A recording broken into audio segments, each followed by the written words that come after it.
Hey, bienvenue dans un nouveau vlog ensemble. Je suis super contente de vous retrouver ce matin. Là j'ai rendez-vous chez le kiné et c'est une nouvelle kiné puisque j'ai eu plusieurs rendez-vous qui ont sauté et puis au final quand j'ai voulu reprendre rendez-vous, la fille qui s'occupait de moi, elle s'est occupée de moi une fois pour l'instant. Elle a changé de cabinet, elle travaille plus là, donc j'ai une nouvelle personne. Et vous savez à quel point c'était difficile pour moi d'aller me mettre à nu dans tous les sens du terme. Voilà, raconter un peu tout mon historique qui fait que j'en suis arrivée à avoir besoin de faire ça et tout. Et tout ce qui est médical c'est compliqué pour moi. Donc là j'y vais pas de grande gaieté de cœur, il va falloir que je réexplique mon parcours et tout ça, je trouve ça un petit peu difficile franchement. Mais bon c'est la vie, en même temps la première impression que j'avais eue sur la kiné que j'ai eu la dernière fois, j'avais dit Ego c'était pas une bonne impression. Au final la séance s'était bien passée et tout, donc pas de soucis. Mais c'est vrai que la toute première impression que j'ai eue était pas ouf, mais peut-être que je pressentais qu'elle allait pas rester ou je sais pas. Mais en tout cas là, il y a voilà, une nouvelle, j'espère qu'elle sera gentille, qu'elle sera douce, qu'elle sera délicate et tout. Et puis je vous raconterai ça après, parce que pour moi c'est un des gros trucs qu'il faut que je fasse, c'est ça. C'est m'occuper de mon corps, de ma santé, c'était un de mes gros trucs de l'année. D'ailleurs, il faudrait vraiment que je reprenne ma vidéo de l'année. J'ai loupé le coche de faire un bilan à mi-parcours dans l'année pour voir où j'en étais dans mes résolutions. Je voulais le faire et ça m'est complètement sorti de la tête. Et je me réveille maintenant, il est beaucoup trop tard. Donc, je vais là regarder la vidéo, noter les choses que je m'étais dit en fait sur qu'est-ce que j'avais envie d'accomplir pour cette nouvelle année de ma vie. Et j'aurais dû le faire au moment de faire la vidéo, mais j'aurais dû écrire tout et afficher ça devant mon bureau comme ça pour voir un peu tous les jours et penser à avancer dessus. Je sais même plus ce que j'avais dit. J'ai vraiment l'impression d'avancer dans tous les domaines qui m'importent. Mais peut-être que j'avais dit 2-3 trucs un peu annexes comme ça que j'ai un peu oublié, j'en sais rien. Je vais aller voir ça, je vais faire ça. J'attends qu'Hugo revienne parce que j'ai besoin de la voiture pour aller chez le kiné, puisque notre autre voiture on l'a échangée, bref. J'ai bien dormi cette nuit, j'ai dormi genre 8 heures, ça m'est pas arrivé depuis des semaines et des semaines alors que moi c'est le minimum dont j'ai besoin. J'ai pas un sommeil génial mais je sais aussi que c'est parce que je passe pas assez de temps dans la nature et 2 je fais pas assez de sport. En fait il n'y a pas trop de secret, le sommeil si tu as un bon sommeil c'est l'alimentation, l'activité physique, le fait d'être dans la nature. Après évidemment si tu as un problème de santé, des perturbations hormonales et tout, faut peut-être voir un docteur et qui va te prescrire ce qu'il faut ou j'en sais rien. Mais déjà ces 3 bases là, passer du temps, mais du temps vraiment en pleine nature. Être dans une forêt, aller à la plage, tu sais quand tu es au bord de la mer tu dis toujours ah mais on dort super bien. Ben ouais bon c'est peut-être apaisant, le sel, le magnésium, j'en sais rien tu vois. Mais je pense c'est aussi le fait d'être proche de la nature, on est des êtres humains, on est des êtres qui font partie de la nature et on oublie en fait dans nos vies super citadines ou enfermées chez nous et tout. Mais c'est vrai que de passer du temps dans la nature ça aide énormément pour le sommeil et toutes les périodes de ma vie où j'étais dans une cabane dans les bois, où j'étais à la plage, où j'étais au quotidien, et je dormais beaucoup mieux donc je sais très bien de là qu'à l'heure actuelle je passe pas assez de temps dehors, mais dehors autour de chez moi il n'y a rien donc faut prendre la voiture pour aller encore autre part et c'est vrai que j'essaie d'éviter au maximum de prendre ma voiture pour faire des trucs. Il faut que j'y remédie quand même. Manger sucré le soir ça va beaucoup mieux puisque je fais attention à ce que je mange. Je peux manger une compote sans sucre le soir mais ça va pas beaucoup plus loin. Mais hier soir, exceptionnellement, j'ai mangé un dessert et j'ai eu beaucoup de mal à m'endormir donc je pense que c'est quand même lié. Le sucre, tu sais, ça fait battre ton cœur un peu plus vite et tout. Et puis le sport.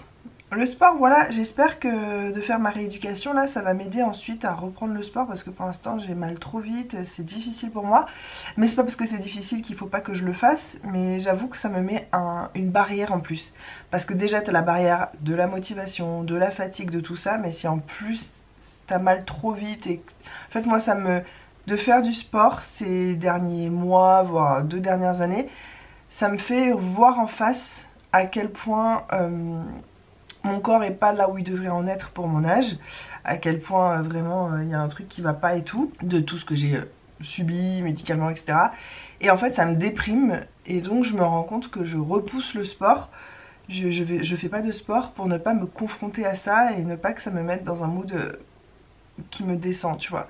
Mais c'est vraiment une erreur parce que plus je vais en faire, plus je vais me renforcer, plus je vais avoir de l'énergie, plus je vais en refaire derrière, plus... Je sais que c'est un cercle très vertueux le sport et je suis tombée dedans depuis qu'on est dans cette maison. Vous m'avez vu quelques fois faire à fond mon tapis tous les jours et j'aimais ça réellement, mais il suffit après d'oublier ou de pas avoir le temps pendant quelques jours et après l'habitude se perd très très vite et voilà. Mais c'est sûr que moi ma vie idéale ce serait de vivre à côté de la mer et de pouvoir y aller à pied ou disons en 10 minutes de voiture et pas en comme ici 40 minutes d'une route de montagne comme ça, enfin c'est trop insupportable.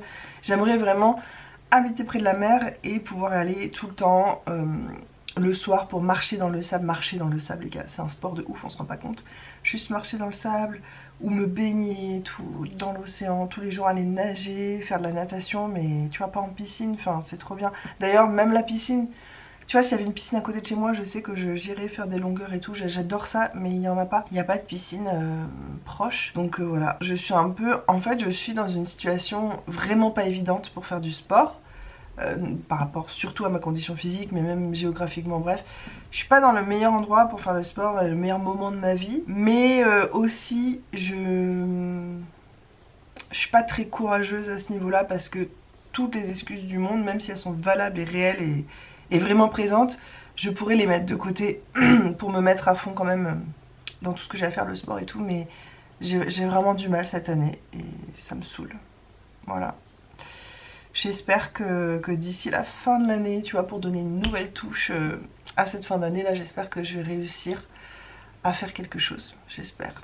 On va voir. De toute façon, vous suivez toute ma life, les gars, donc vous saurez. En ce moment, je commence aussi à réfléchir à ce que je vais faire à Noël sur ma chaîne. Je vous ai dit que les vlogmas, c'était pas possible cette année parce que j'aurai mon fils avec moi, que je travaille. Donc en fait, je sais pas quand est-ce que je vais vlogger parce que je vais travailler, peut-être jusqu'aux vacances de mon fils et ensuite il sera en vacances donc je serai tout le temps avec lui. Et comme voilà, j'ai toujours pas envie qu'il soit un des personnages principaux de mes vlogs, qu'on le voit dire son prénom et tout, c'est un peu compliqué. Je préfère vlogger vraiment quand je peux être un petit peu sans lui. Du coup, je sais pas quoi faire et je me demandais si ça vous dirait que j'essaie de poster donc plus qu'une vidéo par semaine en décembre. Ce sera pas tous les jours, mais est-ce que ça vous dérangerait si c'est pré-filmé? Parce que je me dis qu'au mois de novembre là, je pourrais tourner des vlogs, peut-être un petit peu plus courts, peut-être sur une journée, et faire du montage et continuer à vous poster une vidéo par semaine en novembre, mais tout ce que je tourne en plus, le garder, et après en décembre pouvoir vous poster plusieurs vidéos. Financièrement parlant, c'est très rentable de publié en décembre, janvier, même si honnêtement moi avec mon nombre de vues, mon nombre d'abonnés, ça vole jamais très haut, tu vois, c'est jamais mais c'est une petite monnaie, tu vois, qui me permet de me faire une petite commande beauté, un truc comme ça. Et aussi le mois de décembre, je trouve que c'est tellement joyeux et festif et enfin moi j'adore le mois de décembre à La Réunion. Et même si je pré-tourne les vidéos, bon en novembre il y a déjà un peu la même ambiance, il y a déjà les fruits tropicaux, les litchis, les mangues et tout de la saison, donc c'est cool. Et ça veut pas dire que je tournerai pas de vidéos en décembre, j'en tournerai aussi en décembre, que je posterai du coup plus fin décembre pour avoir le temps de monter et tout. Voilà, je me disais que je vais peut-être faire ça cette année, donc j'appellerai pas ça vlogmas parce que pour moi, vlogmas c'est vraiment genre tu tournes un vlog par jour pendant le mois de décembre, donc c'est pas ce que je vais faire. Mais il y aura peut-être pas de titre en fait à cette série de vidéos. C'est juste que je vais poster plus de vidéos sans mettre une miniature spéciale, sans... Voilà, dites-moi ce que vous en pensez. Est-ce que ça vous intéresse pas peut-être en décembre d'avoir plus de vidéos qu'à un autre moment? Je me dis aussi que c'est des vacances, donc vous avez peut-être plus le temps de regarder YouTube. Je sais pas, j'aimerais bien avoir votre avis en ce moment, je cogite là-dessus. Il faudrait que je commence à me préparer parce que j'aimerais aussi, si je pré-tourne des vidéos, j'aimerais aussi pré-tourner des vidéos qui ne sont pas des vlogs, notamment avec Hugo, faire une ou deux vidéos un peu fun ou des trucs comme ça, ou faire des vidéos... J'aimerais bien refaire une FAQ en décembre, parce que la dernière c'était en décembre, donc voilà, je pense qu'une fois par an c'est bien. Avec Hugo on a plusieurs petites idées de vidéos, même des sujets qu'on aimerait aborder, des choses, j'en sais rien. Je réfléchis à ça en ce moment, et si vous avez des idées, des suggestions, ou si vous voulez réagir à tout ce que je viens de vous proposer, me dire si ça vous ferait plaisir et tout, bah dites-moi. Et si non, si ça vous fait pas plus plaisir que ça, ce que je peux comprendre parce qu'en décembre t'as peut-être envie vraiment de voir du contenu très décembre, très orienté de Noël, sachant que moi mon contenu, même l'année dernière où j'ai fait les vlogmas et où je filmais vraiment au mois de décembre tous les jours, mon contenu n'était pas hyper tourné de Noël parce que c'est ma vie qui est comme ça. On n'est pas à fond dans une énorme décoration, comme je vous ai dit on compte déménager dans quelques années donc on n'a pas envie d'investir dans plein de déco qu'on va devoir ensuite se taper toute l'année dans des boîtes à stocker quelque part et tout ça. Donc voilà, dites-moi si vraiment décembre pour vous il faut que ce soit Noël, Noël, Noël, ou si ça vous ferait plaisir juste de voir un peu plus de vlogs, même s'ils sont pré-tournés de 15 jours ou 3 semaines. Voilà pour les réflexions du jour. Ce que je vais faire là tout de suite, en attendant Hugo qui doit revenir avec notre voiture, c'est que je vais ranger mon bureau. Mon bureau ça fait des semaines, c'est peut-être des jours, peut-être que j'exagère, j'en sais rien. J'ai tellement pas la notion du temps que je sais pas trop. J'ai une voix grave le matin, t'as vu? Et je pourrais chanter du blues. Que bah là mon bureau c'est un immense bazar. Je vois à peine la couleur du teck d'origine, je vois à peine la couleur du bois tellement qu'il y a de choses. C'est vrai que je me laisse un peu vite déborder parce que moi mon bureau c'est vraiment un lieu créatif ou alors où je travaille. En fait je fais trop de choses différentes sur mon bureau et donc j'ai un tas d'affaires là pour ça, ça, puis des fois j'ai envie de passer de ça à ça à ça. Moi en fait dans la vie il me faudrait une pièce où ce soit un bureau géant qui fait tout le tour de la pièce, je vous jure que ce serait un rêve pour moi, avec des étagères au-dessus comme ça, tout autour. Il y aurait un immense mur qui serait que pour le craft avec des peintures, des pinceaux, une grande fenêtre dessous comme ça pour avoir la lumière du jour, des grandes feuilles canson machin, un autre où ce serait vraiment YouTube, montage, mes programmations de vidéos, mes carnets avec toutes mes idées de vidéos et tout. Un autre mur où ce serait plus dédié à l'écriture, tu vois, l'écriture de mon journal, l'écriture de mes trucs que je peux avoir en cours d'écriture et tout, enfin... C'est un rêve, peut-être un jour j'aurai ça. J'en ai des rêves hein, les gars. Hein. D'ailleurs je voudrais faire une vidéo là-dessus, peut-être que je ferai ça en décembre. Une vidéo sur tous mes rêves, j'en ai tellement. Des plus ridicules, comme celui que je viens de dire par exemple, aux plus grandioses, aux plus... ouais. Mais c'est ça aussi, hein, qui fait avancer et j'ai toujours du mal à comprendre. Mais j'aimerais parler avec quelqu'un plus en profondeur de ça parce que je trouve ça trop intéressant. Avec les gens qui n'ont pas de rêve. Et moi je n'arrive pas à concevoir une vie sans un rêve.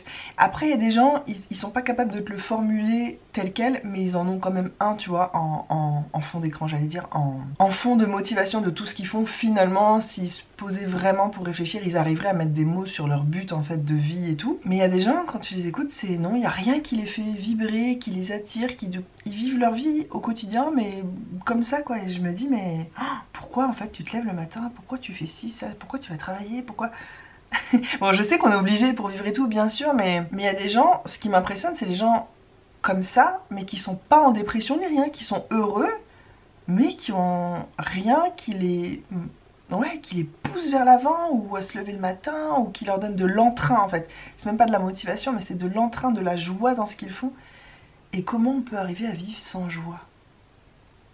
Moi, c'est quelque chose, ouais, qui m'intéresse beaucoup, qui me dépasse, parce que moi je suis très là-dedans et en fait bah, comme on n'a qu'une vie et qu'on n'est qu'une personne, on vit notre vie d'une seule façon et c'est hyper intéressant je trouve d'essayer de comprendre comment les autres peuvent avoir une vision de la vie ou de l'avenir totalement différente. Ouais bref, je trouve ça trop passionnant, je pourrais en parler des heures. Je vais vous laisser là pour maintenant, je vais faire mon rangement et ensuite on fera une recette ensemble. Dans le dernier vlog je vous avais dit qu'on ferait une recette ensemble et en fait bah, le vlog a duré hyper longtemps, j'ai pas eu le temps de faire une tarte. Bon bref, on fera ça tout à l'heure ensemble. On fera une petite tarte, je vais faire ça pour ce soir je pense. Et puis voilà, et pour ce midi je sais pas du tout ce que je fais. Yo, je suis revenue de chez le kiné, c'était très cool, elle était très sympa. Elle m'a gardé super longtemps. Et c'est là que je me rends compte que la fille l'autre fois elle m'a hyper expédié en fait. Ça a duré 20 minutes, elle m'a montré 3 exercices, elle m'a dit voilà tu refais ça chez toi.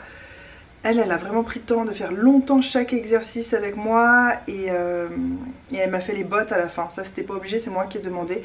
Vous savez, il y a des bottes comme ça qui te compressent et qui te font un drainage lymphatique un peu. Et voilà, j'avais envie de faire ça, donc c'était cool, la séance ça dure un peu plus longtemps. C'était très chouette, en plus c'est genre à 5 minutes de chez moi et ça c'est vraiment le bonheur. On s'apprête maintenant à faire quelque chose que je sais que vous adorez, on va cuisiner ensemble. Je vais vous montrer une petite recette que je teste en même temps que vous parce que je l'ai jamais faite. Il va vous falloir, si vous voulez la faire avec moi, une pâte feuilletée au beurre, une boîte de thon, une plaquette de Saint-Moré ou équivalent. Moi j'ai pris U. D'ailleurs je pense que c'est un peu plus ferme que du Saint-Moré maintenant que j'y pense, c'est pas aussi mousseux. Mais je pense que ça va être bien. Il vous faut aussi des tomates, me demandez pas les quantités parce qu'on va improviser. Un petit peu d'huile d'olive, des herbes de Provence. Moi je vais prendre de l'origan, mais après si vous avez du thym c'est bien aussi. En plus des herbes de Provence, hein, je veux dire. Et du parmesan. On commence tout de suite. J'ai coupé mes tomates, comme certaines étaient un peu fatiguées, la peau est partie toute seule, j'ai profité pour enlever la peau. Là, je vais mettre un petit peu d'huile d'olive. Voilà. Du sel. Du poivre. Des herbes de Provence.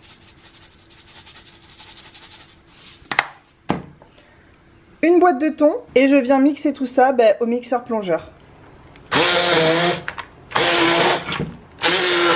J'ai fini ma mixture et j'ai piqué ma pâte. Maintenant je vais étaler le fromage frais au fond de la pâte. J'ai étalé le fromage frais sur la pâte. Maintenant je vais saupoudrer de parmesan. Elle coule pas super bien.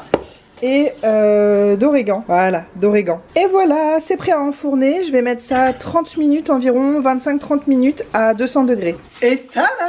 Voilà la tarte finalement. 20 minutes ça suffit parce qu'on a un four assez puissant à chaleur tournante et tout. Donc 20 minutes. Et voilà le résultat. Ça sent super bon. On goûtera ce soir. Je vous dirai si c'est bon.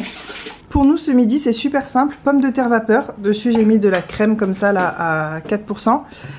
Et puis une omelette aux légumes. Ça a l'air délicieux. Bon appétit. Cuisiner avec un enfant. Voilà, il y en a autant à côté que dedans. On adore. Regarde Coco ce que je t'ai fait. Regarde ce que je t'ai préparé. C'est quoi? C'est une pizza. Non, c'est une tarte. J'ai peur que ça se casse. T'as peur que ça se casse? Oui, ça risque de se casser, mais c'est pas grave, regarde. Faut tout tenir comme ça. Tu vas me dire si c'est bon. J'ai jamais fait cette tarte, c'est toi qui vas me dire si c'est bon. C'est bon. Oui, bah doucement. Doucement, Coco. Mange pas trop. Doucement. Tu en as déjà dans la bouche, Coco. Attends un petit peu. Punaise. Un ogre. Montez, maman. Oh, regarde la petite antenne. La petite antenne. Il y a une petite antenne, il y a une petite antenne. Et d'aller manger. C'était bon? Il était là. Petite antenne. Une petite antenne. Petite antenne. Je vous ai pas montré ma bougie de la dernière fois dans le dernier vlog. Donc je répare ça maintenant. Je sais pas si vous voyez les vraies couleurs, non, pas du tout. Mais en fait ça change de couleur. Et c'est hyper joli dans la pièce. Je mets toujours ici là, avec Flavie juste au-dessus. Mes petits palmiers dorés. Et là derrière, une de mes autres colonnes préférées qui n'existe plus, à la fleur d'oranger et à la bergamote, qui est incroyable. Et c'est trop beau cette bougie. J'aime bien ce côté lampe, un peu fun. Tu sais jamais quelle couleur ça va être, en même temps que ça sent bon. Enfin je trouve ça trop cool. Je connaissais pas avant d'avoir cette bougie le principe des bougies à LED qui s'éclairent comme ça. Je trouve ça très sympa. J'ai passé une super fin de journée avec mon fils. Je précise parce que ces dernières semaines c'était pas évident, tu sais. Tout simplement l'ambiance, les stades de développement par lesquels il passe et tout. Enfin un enfant en bas âge, franchement, les enfants entre 2 et 4 ans c'est... Faut avoir beaucoup de patience et d'énergie et tout. Moi j'ai énormément de patience mais j'ai pas beaucoup d'énergie et ça me fait vraiment défaut parfois. Bref, là ce soir, mais ça a été un amour sur toute la ligne. On a fait, en fait, je voulais faire un gâteau aujourd'hui parce que je suis toujours en train d'essayer de vider le congèle et il nous restait de la purée de banane, un énorme sac. Je me suis dit tiens je vais faire un gâteau banane et après je me suis dit oh, bah, peut-être que ça lui dirait de le faire avec moi, j'en sais rien. Donc je lui ai proposé ça en allant le chercher et tout et il était trop content de faire ça et je pense que ça a commencé la soirée sur une jolie note parce que parfois il rentre, il est dégueu donc avant qu'il joue et qu'il foute de la terre partout, j'ai envie qu'on aille prendre la douche en premier, mais lui c'est pas ça qu'il voulait faire en premier, et tu sais ça peut faire un peu monter la sauce et voilà il est pas d'accord et bref. Là on était d'accord tous les deux, on a fait le gâteau banane, il s'est trop bien amusé, il a ouvert les œufs lui-même, il mélangeait, il fouettait, trop bonne ambiance, tout s'est déroulé mais genre hyper smooth et je me suis dit waouh en fait aujourd'hui si je basais ma maternité sur juste aujourd'hui je dirais que c'est facile d'être maman tu vois. Malheureusement ça se passe pas toujours comme ça. Donc ça a fait du bien, il a pas lutté pour rien, il disait d'accord à tout et à un moment j'étais baissée comme ça en train de lui enlever ses chaussettes. Et donc j'avais la tête au niveau de son ventre et il m'a serré la tête comme ça, m'a serré contre lui, m'a fait un gros câlin. Mais ça a duré trop longtemps, tu sais, moi je bouge plus, tu sais, je bois chaque seconde. Et après je l'ai regardé et il m'a dit c'est parce que t'es belle. Oh, mon cœur qui fond. Tu vois, quand t'es maman c'est aussi un avantage, c'est que toi tu peux te trouver dégueulasse. T'as toujours ton petit qui va te dire des trucs trop mignons et je sais pas, c'est vraiment, il n'y a que pour lui et pour Hugo que j'ai vraiment envie d'être belle. Les autres gens, mais j'en ai tellement rien à péter. Plus important, number one c'est moi, mais en number 2, je sais pas pourquoi j'ai mélangé le français, number 2, et ben c'est vraiment Hugo et Coco, voilà, c'est les gens, en disons, qui peuvent me faire des compliments sur mon physique et que ça va me toucher, alors que les autres non, tu vois, que ce soit en bien ou en pas bien. C'est ça en fait que je voulais dire. Et au moment d'aller se coucher, il m'a refait un gros câlin, il est venu carrément tout sur moi, tout dans mes bras avec tout son poids. Il commence à être lourd d'ailleurs. Il m'a dit je veux dormir dans tes bras beaucoup. Et lui ce qu'il voudrait c'est dormir dans mes bras. Ou quand je me penche au-dessus de son lit pour lui faire un bisou, je me mets un petit peu au-dessus puisque c'est un lit au sol, je m'allonge un petit peu au-dessus de lui comme ça, sans l'écraser bien sûr. Et il me dit je veux me cacher sous ton ventre, je veux me cacher sous ton ventre. Tu sais, tu sens le bébé qui a envie de revenir dans sa maman, je sais pas comment expliquer. C'est vraiment une relation incroyable de toute façon. Maman, enfant, je trouve ça fou. Bref, j'ai passé une soirée merveilleuse en tête à tête avec mon fils et j'avais envie de le dire parce que ces derniers temps je m'en suis quand même pas mal plaint, j'ai l'impression. Donc c'est bien de contrebalancer, de toute façon il y a toujours du bon, du moins bon, dans les couples c'est pareil, dans les amis c'est pareil, la famille c'est pareil. Je vous fais des gros bisous pour ce soir et on se retrouve très bientôt dans la suite de ce vlog.